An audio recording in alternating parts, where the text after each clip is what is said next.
This channel does not promote any violent, harmful, or illegal activities. All content provided by this channel is meant for an educational purpose only.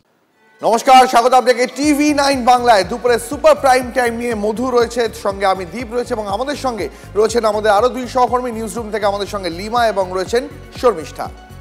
ভরা বর্ষায় আমরা আপনাদের সামনে তুলে ধরেছি যে নদী থেকে বালি চুরি হয়ে গেলে সেটা বৃষ্টির সময় কতটা ক্ষতিগ্রস্ত হয় আশেপাশে এলাকার মানুষ। আজকে আমরা বীরভূমের সিউড়িতে আপনাদেরকে নিয়ে যাব, যেখানে তিলপাড়া ব্যারেজ ময়ূরাকি নদী থেকে বালি চুরি করা হচ্ছে, যে কারণে ব্যারেজের পিলারগুলো ক্ষতিগ্রস্ত হচ্ছে। এবং এক বছর আগে কিন্তু এরকম রিপোর্ট প্রকাশ করা হয়েছিল, উদ্বেগ প্রকাশ করা হয়েছিল। আজ দিল্লি সেন্ট্রাল কমিশনের সদস্যরা তারা এসেছেন, তারা বৈঠক করছেন, কিন্তু বৈঠকে কোন কোন বিষয়ের দিকে নজর দেওয়া হচ্ছে, কেন গড়িমসি করা হচ্ছে, কি আলোচনা হচ্ছে জানাবেন আমার সহকর্মী হিমাদ্রির সঙ্গে রয়েছেন। হিমাদ্রি, দেখো একেবারেই তিলপাড়া ব্যারেজে এই মুহূর্তে আমি দাঁড়িয়ে রয়েছি। ব্যারেজের অবস্থা একেবারেই ভগ্ন দশায় পরিণত হয়েছে এই তিলপাড়া ব্যারেজ। এবং এই তিলপাড়া ব্যারেজ থেকে একাধিক বালিঘাট থেকে বিভিন্ন সময় বালি তোলা হয়েছে, এমনই রিপোর্ট কিন্তু সেন্ট্রালের পক্ষ থেকে দেওয়া হয়েছে।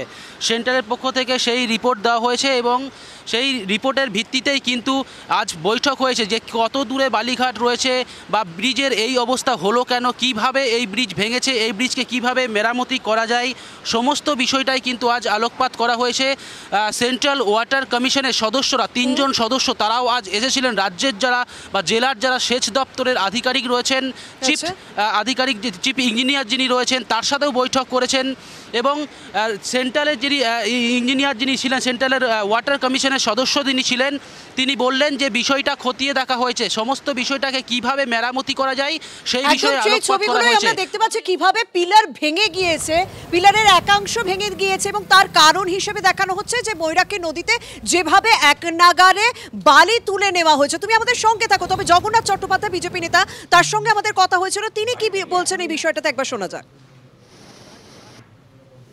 এই তিলপাড়া ব্যারেজে ফাটলের অন্যতম কারণ ওভারলোডিং, বালি আর পাথরের বেপরোয়া যে গাড়ি ওই ব্যারেজের উপর দিয়ে প্রতিদিন অন্তত 5 থেকে 7 হাজার গাড়ি যে এই ব্যারেজের উপর দিয়ে পাস করে এবং এই ওভারলোডিং চলে, তার ফলে ব্রিজের যে সহন ক্ষমতা, সেই সহন ক্ষমতার অতিরিক্ত যান চলাচলের ফলে আজকে এই পরিস্থিতি তৈরি হয়েছে।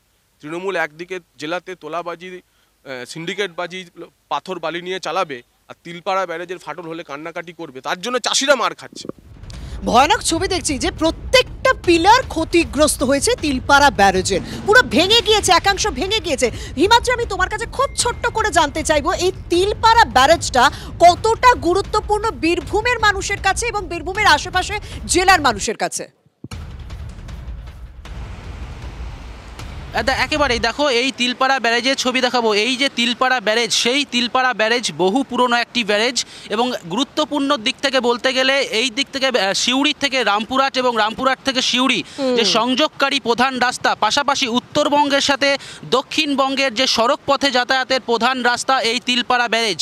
আর এই তিলপাড়া ব্যারেজ দীর্ঘ কয়েকদিন ধরে বন্ধ রয়েছে, যান চলাচল সম্পূর্ণভাবে বন্ধ করা হয়েছে। দেখতে পাচ্ছ যে শুধুমাত্র অ্যাম্বুলেন্স যাতায়াত করছে, অথবা এই ব্রিজের মেইনটেনেন্সের জন্য যেই গাড়িগুলো যাওয়া প্রয়োজন, বন্ধ হয়ে যাওয়ায় আশেপাশের মানুষকে যথেষ্ট সমস্যায় পড়তে হচ্ছে। দক্ষিণবঙ্গ থেকে উত্তরবঙ্গের সংযোগকারী ব্রিজ বলা যেতে পারে এবং তার পাশাপাশি সিউড়ি থেকে রামপুরহাটের সংযোগকারী ব্রিজ। আপাতত তোমাকে ধন্যবাদ। তবে এই তিলপাড়া ব্যারেজ কর্তৃপক্ষের বক্তব্য আমাদের কাছে এসেছে, তারা ঠিক কি সাফাই দিচ্ছেন একবার শোনা যাক। প্রত্যক্ষ সম্পর্ক আছে বলে আমরা মনে করছি না এই মুহূর্তে। এই ব্যারেজটার বয়স 74 বছর হয়ে গেছে। জেনারেলি স্ট্রাকচার 50 বছরের জন্যই করা হয় আর কি। এখন দীর্ঘ সময় ধরে ব্যারেজটা আছে, কিছু কিছু ড্যামেজ হয়েছে। আমরা ড্যামেজ সারাতে শুরু করেছিলাম মার্চ মাসে, কিন্তু সামাও বৃষ্টির জন্য রাস্তা শেষ করতে পারিনি। তো সুতরাং সব জিনিসই তো একটা আয়ু বলে তো একটা ব্যাপার আছে। একজন মানুষও, ভারতবর্ষে মানুষের গড় আয়ু হচ্ছে যে 72 বছর, তো কেউ তো 100 বছর বাঁচবে এমন তো নয়। তো সুতরাং আমরা এখন আমাদের কাছে প্রাইমারি যেটা লক্ষ্য সেটা হচ্ছে স্ট্রাকচারটাকে বাঁচানো। সেজন্য যা যা করা দরকার বিশেষজ্ঞদের পরামর্শ অনুযায়ী সেই পদক্ষেপগুলো আমরা নিচ্ছি। বালি চুরির বিপদ। তিলপাড়া ব্যারেজের খুব কাছে বেআইনিভাবে বালি তোলা হচ্ছে, যার জেরে জলাধারের কাঠামো ক্রমশই দুর্বল হয়ে যাচ্ছে। গত নভেম্বরে সরকারি একটি রিপোর্ট জমা পড়েছিল। প্রতিনিধি দলে ছিলেন সেন্ট্রাল ওয়াটার কমিশন, রাজ্যের সেচ দপ্তরের কর্তা, আধিকারিকরাও ছিলেন। তারপরেও ঘুম ভাঙেনি প্রশাসনের। 8 থেকে 9 মাসের মধ্যেই বড়সড় ফাটল তিলপাড়া ব্যারেজে। পরিস্থিতি এমনই যে ব্যারেজের সব জল বের করে দিতে হয়েছে। ব্যারেজের ওপর দিয়ে উত্তরবঙ্গ দক্ষিণবঙ্গ সংযোগকারী রাস্তাও বন্ধ রয়েছে, মেরামতির কাজ চলছে। মেরামতি করে এই ফাটল কি বন্ধ করা যাবে? গঙ্গা থেকে নির্বিচারে বালি তোলার ফলে ঈশ্বরগুপ্ত সেতু বন্ধ করে দিতে হয়। এখনো কল্যাণী মগরা যোগাযোগকারী সেতু বন্ধ রয়েছে।